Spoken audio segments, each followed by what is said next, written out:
Now, I want you guys to think about a fairly recent occurrence when I tell you this story. There was a guy named Ferris. He was a dentist on a New Jersey military installation, probably Fort Dix. Ferris was a proud member of the Communist Party. He told people on the base, he's a captain in the United States Army, he told people that he was a communist, and he actually tried to recruit soldiers to the Communist Party.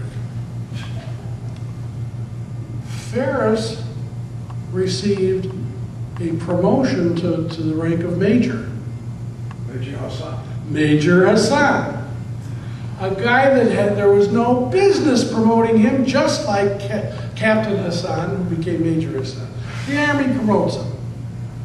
They claimed, well, you know, it was automatic. Well, you know, I'm not so sure I buy that. I was in the military. There's no such thing as an automatic promotion. You become eligible when you accomplish certain things, but there's no guarantee you're going to be promoted.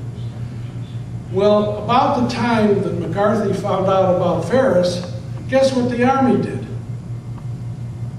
They gave him an honorable discharge because they didn't want McCarthy to have him sitting in one of his investigations. So he has attacked the Army. If he's attacked the Army, who else has he attacked? Ike, General Eisenhower, a career military man. So he starts alienating the Republicans. Another story about him was there was a colored black woman named Annie Lee Moss. She was a maintenance person. She was also on the list of the Communist Party of Washington, D.C., and carried their Workers' World magazine or paper with her wherever she went. She's an employee of the Pentagon. Guess what her job was? She was a maintenance woman in the code room, where they're translating codes. What does McCarthy say about that? How in the hell can you people put her in that position? I don't even care that she's working for you guys, but how can she be in the most sensitive facility, room operation in the whole facility? By the way, he was accused for attacking this poor black woman and bullying this poor black woman. All right, so the attacks on McCarthy. He was insane. This guy was a nut. He was a drunk. That was self-inflicted. He liked his I believe it was whiskey. He wasn't what I would call an alcoholic, but he was known to like a drink now and again. He was not only bombastic, but he tended to, elaborate on his accomplishments. What politician doesn't do that? Then we move into, he's a homosexual. Remember, if he'd have been born today, that charge never would have been made. Now, one of the leaders of the attack on McCarthy was a journalist named I.F. Stone. Stone was supposedly the conscience of the newspaper business. Drew Pearson. Like that, something like that. Funny that on the Venona project that they read, he was identified as a Soviet agent, the guy that was leading the journalist attack on McCarthy. What really probably had some really damaging effect was Hollywood picked on him, decided to start attacking him. Constant, repetitive. Remember, we've sat here and we've had different political people tell us if you want to get a message out, you must repeat, repeat, repeat, repeat. Well, McCarthy's a bum, McCarthy's insane, McCarthy's an alcoholic, he's a homosexual, he's this, he's that. If that's constantly repeated, it takes a toll on someone's reputation. The Drew Pearson and Edward R. Murrow attacks. These guys are, again, considered pillars of the journalistic profession. I think what probably hurt him the most, though, was his chief assistant was a fellow named Roy Cohn. Roy Cohn was himself a homosexual. He actually was a homosexual. Roy Cohn had hired a young guy. Roy Cohn was probably in his 40s, had this young kid about 25 who had a low-level job, like a file clerk or something for Cohn and the McCarthy committee.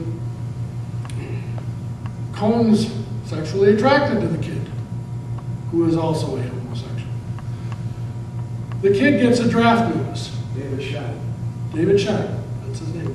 Gets a draft notice. Cohn starts calling people to get the kid deferred.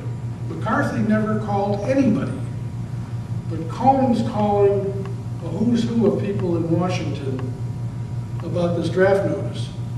Now, this is just when the Korean War breaks out. McCarthy told people when this broke that he didn't care if the kid got drafted. He had a military obligation like everybody else. But the charge was made that he was shielding this kid and getting him out of the draft. McCarthy was not responsible for that. His subordinate was, but when you're the boss, the buck stops here, even though we have a president who doesn't think so. So that, I think, that charge probably hurt McCarthy more than anything else. Hey, Roger. Yes? Can you go back on the order of events? Is McCarthy's activity to expose what was going on in the government gave birth to the investigation on un-American activities, or vice versa? HUAC started in the late 40s. Okay. McCarthy started in the early 50s. Again, totally unrelated activities. Now, as time went on, McCarthy started drinking more, and he started fulfilling the charge, validating the charge that he was drunk. He probably died, alcohol probably played a major role in his early demise. At this point, the Republicans, who had been staunch supporters of McCarthy until this point, remember Ike and the military and everybody else wanted to get rid of him. Ike made the decision not to challenge him, figuring he could only make things worse. But when this came up, the Republicans withdrew their support for him, and he became kind of a lone guy out there.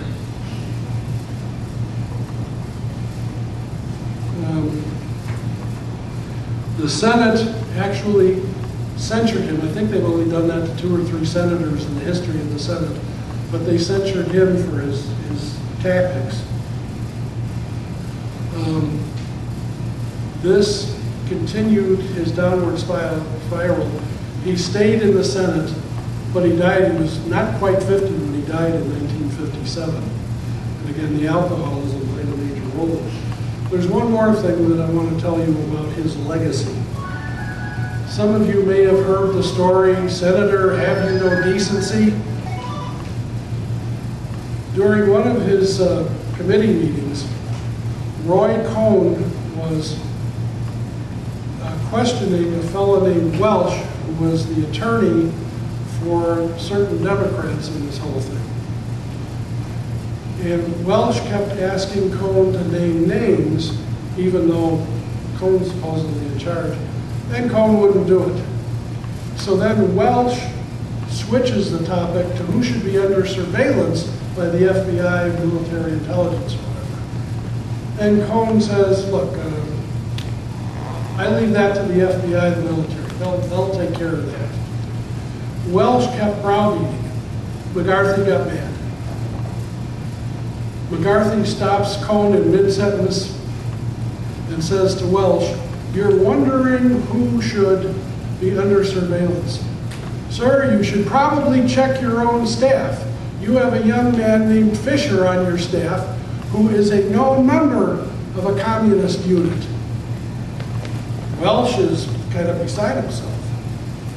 McCarthy is just one up to him.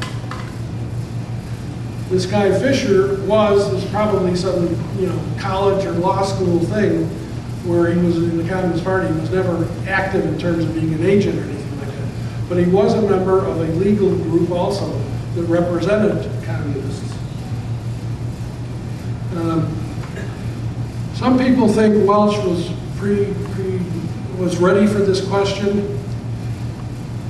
But after about a 1-minute pause, guess what Welch did?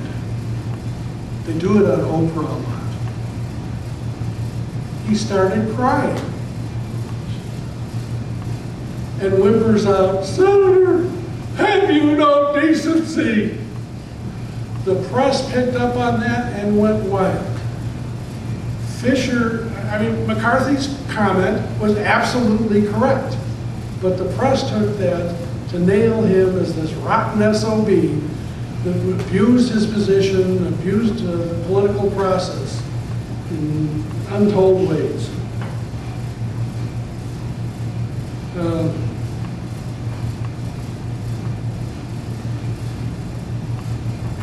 It will be interesting I think we all should watch how the Democrats go forward, particularly with the IRS. You may know this, but there were 2 separate judges who have issued orders yesterday for the IRS to come up with the information that the House committee is looking for. Plus, they're supposed to come up with the hard drives or allow access to find out whether, what's the woman's name? Lois actually lost the tapes or not. But experts are supposed to be able to now get in there and see that. So I pointed out all these tactics that they used. They're all the same for 60 or 70 years. The playbook is there. Watch what happens, because I'm pretty sure we will have IRS hearings. I'm pretty sure we're going to have VA hearings. That's too sensitive to bury that. Benghazi, I don't know what's going to happen there. I think they're going to run the clock out with that. Although maybe not. And then I want to go over what I would call the nightmare scenario for America back in World War II. You know, FDR was elected 4 times. In his first 2 terms, he picked a guy named, I think it was Jack Garner from Texas to be his running mate. Garner and FDR broke over New Deal policies in the late 30s. Garner thought they were a bunch of crap. We were watching the same thing with the FDR recovery. All the Democrats tell us it was great. During that time period, we still had unemployment that exceeded 15%. So anyway, Garner and FDR break. FDR wants a new vice president. He demands that the Democratic Convention give him a fellow named Henry Wallace. I would compare Henry Wallace maybe to a well-meaning Bob Kerry, Kerry, the guy that Bush ran against. He's Secretary of State. What's his first name? John Kerry. 57 Kerry. Came from a very wealthy family, wanted to do a lot of good, thought the government was the instrument to do it, thought socialism was wonderful. There was a lot of opposition, even in amongst the Democrats, to making Wallace the vice president in 1940. FDR then bangs on the desk and tells him, "I won't run if you won't nominate him for vice president." Well, he got his man, the Democrats caved, the rest of them. So Wallace becomes vice president. Now, in the past, Wallace had done things like he went to Russia and looked at what did he call stalags? What are they called? Gulags. Said they were a wonderful idea. Humane way to treat people.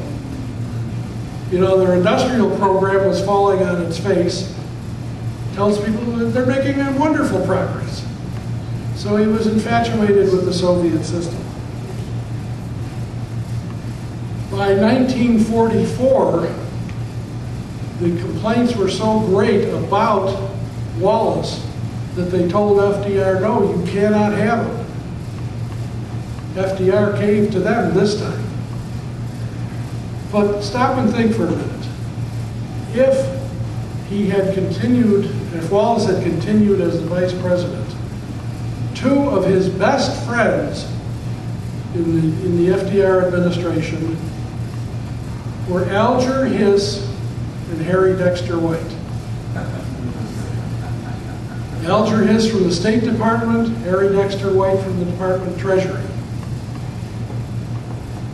Had FDR died and Wallace had become president, the odds are, and even liberal historians agree, that he probably would have named Alger Hiss as his Secretary of State and Harry Dexter White as his Secretary of the Treasury.